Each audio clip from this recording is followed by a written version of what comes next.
আসসালামু আলাইকুম। সবাই কেমন আছেন? আশা করি সবাই ভালো আছেন। আজ আমি বানিয়ে দেখাবো চিকেন ফিঙ্গার্স। বাচ্চাদের টিফিনের জন্য বা নাস্তার জন্য খুবই সুন্দর একটি আইটেম। তো চলুন মজাদার রেসিপিটা দেখে আসি। এই জন্য এখানে চিকেনের বেস পিস নিয়ে নিয়েছি, একটা মুরগির বেস পিস পুরোটাই আমি নিয়ে নিয়েছি।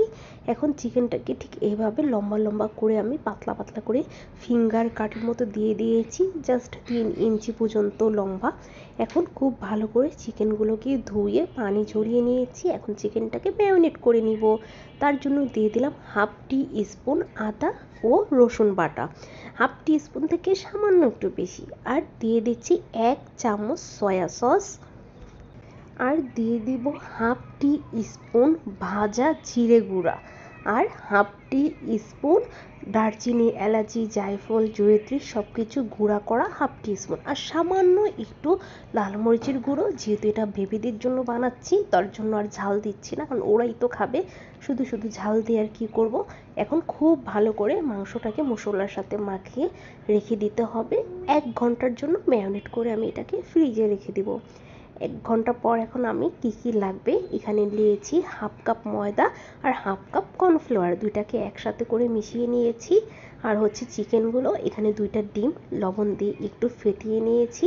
আর লাগবে ব্রেড ক্রাম্ব। এই ব্রেড ক্রাম্বটা কিন্তু হোমমেড, আমি এটা নিজে বানিয়েছি, লাগলে রেসিপিটা আমার চ্যানেলে আছে, দেখে নিতে পারেন। এখন ঠিক এইভাবে করে একটা করে চিকেন নিয়েছি, আর এই ময়দা দিয়ে পুরো চিকেনটাকে গড়িয়ে নিব খুব সুন্দর করে, যাতে কোনো চিকেনের অংশ পাওয়া না যায়। এভাবে করে খুব সুন্দর করে ময়দা দিয়ে কোট করে নিলাম। এখন এই চিকেনটাকে আমি ডিমের ভিতরে খুব সুন্দর করে চুবিয়ে নিব, আর ডিমটাকে আবার ঝরিয়ে নেব। এক্সট্রা যে ডিমটা থাকবে সেই ডিমটা আমি ঝরিয়ে সাথে সাথে দিয়ে দেব ব্রেড ক্রাম্বের ভিতরে। এখন খুব সুন্দর করে ব্রেড ক্রাম্ব দিয়ে কোট করে নিব। যেহেতু ডিম দেওয়া, খুব সুন্দর কিন্তু অতি সহজেই কিন্তু ব্রেড ক্রাম্বটা এই চিকেনের ভিতরে কিন্তু লেগে যাবে। একটু হালকা করে হাত দিয়ে প্রেস করে করে ব্রেড ক্রাম্বটা বড়াতে হবে, তাহলে খুব সুন্দর ব্রেড ক্রাম্বটা কিন্তু আর পড়ে যাবে না। এখন প্রত্যেকটা ব্রেড ক্রাম্ব লাগিয়ে চিকেনগুলোকে আমি এভাবেই রেখে দিচ্ছি। আমি আরেকটা দেখিয়ে দিচ্ছি। এরকম করে চিকেন ফিঙ্গারটা নিয়ে নিলাম, আর খুব সুন্দর করে ময়দা আর কর্নফ্লাওয়ার দিয়ে কোট করে নিলাম। এখন ডিমগুলো রেখেছি, ডিমের ভিতরে দিয়ে দিচ্ছি। ডিমটা জাস্ট লবণ দিয়ে কিন্তু ফেটে নেওয়া, আর কিছুই দিইনি। এখন ডিমটাকে ঝরিয়ে উঠিয়ে আবারও দিয়ে দিচ্ছি ব্রেড ক্রাম্বের ভিতরে। এখন খুব সুন্দর করে এটাও চেপে চেপে ব্রেড ক্রাম্বটা বড়িয়ে নিব, যাতে কোনো অংশ সাদা না থাকে। খুব সুন্দর করে একটু চেপে চেপে ব্রেড ক্রাম্বটা লাগিয়ে নিতে হবে, আর এক্সট্রা ঝাড়া দিয়ে দেব, যে এক্সট্রা উপরে ব্রেড ক্রাম্ব আছে সেটা পড়ে যাবে। এখন আমি ঠিক এভাবে করে প্রত্যেকটা চিকেন আমি বানিয়ে নিব।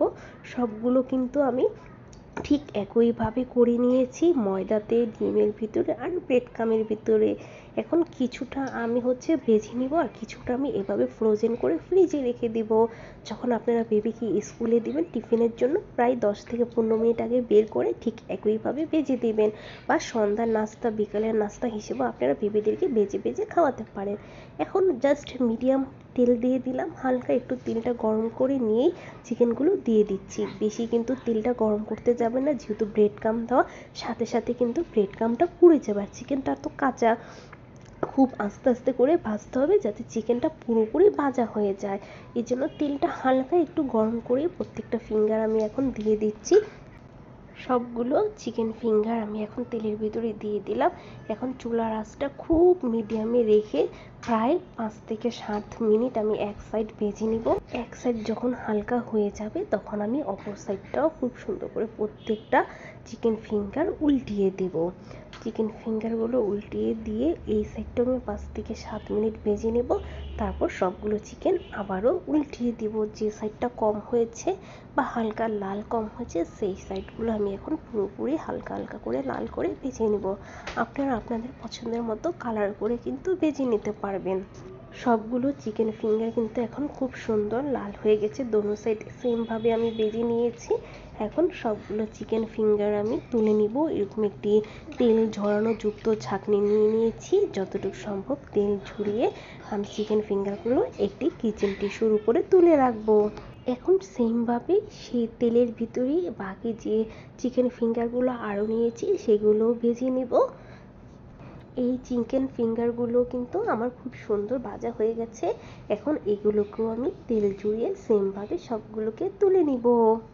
কেমন লাগলো বলুন তো আপনাদের কাছে চিকেন ফিঙ্গারের রেসিপিটা? এটা কিন্তু আমার বাবুরা খুবই পছন্দ করে খায়।